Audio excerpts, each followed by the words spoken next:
Do you want these irresistible fish pies in your life? Yes or yes? We'll start with the filling, which we already know is fish. I'll be sharing 3 different fish fillings. So I have sardines, mackerel, and salmon. You must like at least one of them. So no excuses for not making these fish pies this weekend at the latest. I have the salt over there because I won't be adding extra salt. Feel free to add salt to your taste. We'll start with the hardest one. I like to tackle the most difficult tasks first. Salmon is a bland fish, at least to me, hence it needs a lot of help from seasoning. I always have small pieces of salmon like this in my freezer. Once the fishmongers cut the slices for our fish and chips, I keep the small pieces from the head area for recipes like this. So I cut it into small pieces.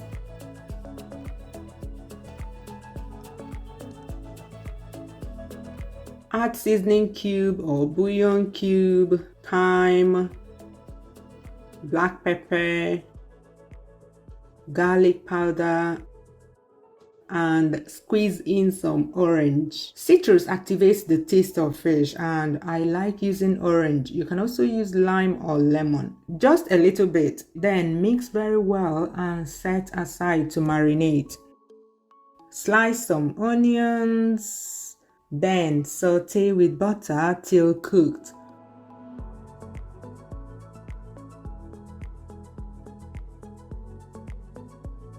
Once the fish is cooked, you'll see it start falling off the bones, so you can easily debone at this time. 5 minutes max, it's done. Transfer to a plate and mash it all up like this. Then set aside. You can also use mackerel, just cut into thin slices. Put in a pot. Add some onions, habanero pepper or any fresh hot pepper like cayenne, seasoning cube, add a bit of water. You want to keep the quantity of water small so that it will dry up by the time the fish is cooked. Mackerel cooks in no time, so again 5 minutes max and it's done. Mash it up the same way we did the salmon, deboning in the process. And set aside. Finally, sardines, the easiest fish filling to use because it's already well seasoned out of the tin. You can add any other seasoning you like to the sardines, but the taste of sardine combined with the fried dough is out of this world. So no need to change that really. Mash it all up and set aside. Now, our 3 different fish fillings are ready. Next, we mix the dough. Here are the ingredients you will need. Mix about half of the warm milk, half of the sugar, and all the yeast. This procedure proves that the yeast is active, as well as gets the yeast in a better state to be added to the dough. When done, set that aside for 10 minutes. I put it in my oven, which was turned off. After 10 minutes, see how the yeast has risen. It's ready to be added to the dough. Sift the flour into a clean, dry bowl. Add the dry ingredients, salt, nutmeg, and the remaining sugar. Mix very well and make a well in the middle. Add the egg and mix.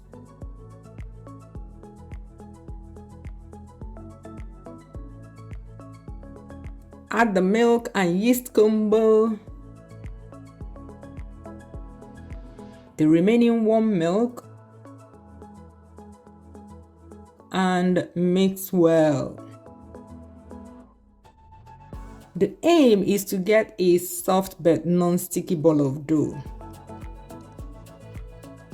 Mine is slightly sticky, so I sprinkle a bit of flour and mix again. Mold into a ball and cover with a cling film for maximum effect. Set it to rest in a warm place. Again, I placed that in my oven, which was turned off. If you need other places you can hide this apart from an oven, let me know in the comments below. After about 15 minutes, see how puffed up it looks. The yeast is really active.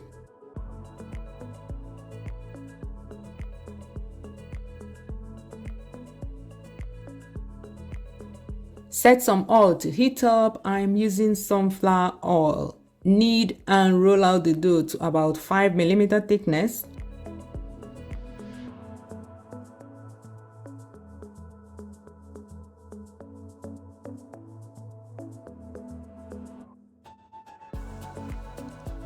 I'll be using a triangular cutter, but the truth is that you can use any shape. You can even make it into meat pie shapes. So all you need to do is roll out the dough, make a slight impression with the cutter to mark a boundary, which acts as a guide for you when scooping the fish filling. Fill, making sure that the fish filling stays within the boundary. Cover and cut.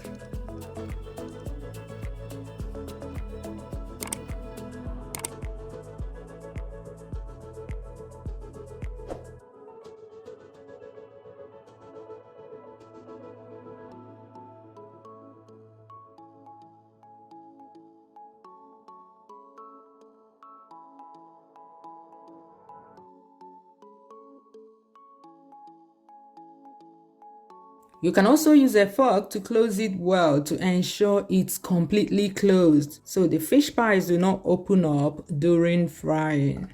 If you're still watching, now is a good time to take a moment to click the like button to ginger my swagger. If you haven't done so already, yeah, I know some people have already clicked. Thank you. Clicking the like button tells me you are alive and cooking along with me. Are you? When done, deep fry on medium heat till golden. You really need to watch the heat because these pies burn easily. Like you look away and you look back and it's charred, completely charred. That is if it's on high heat. I'm serious about that.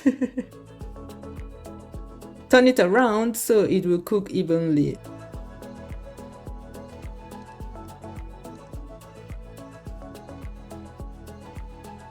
Look at how golden they are. So what if we baked it? Yes, I swear I could hear this question while preparing this recipe. Somebody must ask that. It's a given. So I came prepared. Place the raw fish pies in a baking tray lined with a baking sheet. Cover and set aside for about 15 minutes.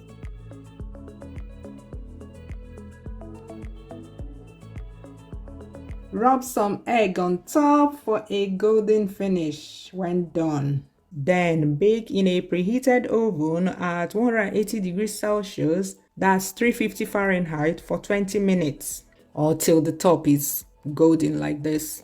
Look at that. So yes, you can bake it, but when you do that, it's bread. It will be like you're eating bread and sardine or bread and fish, as the case may be. And that's a whole different food combo that tastes quite different from the fried fish pies. Look at what the inside of the fried one looks like.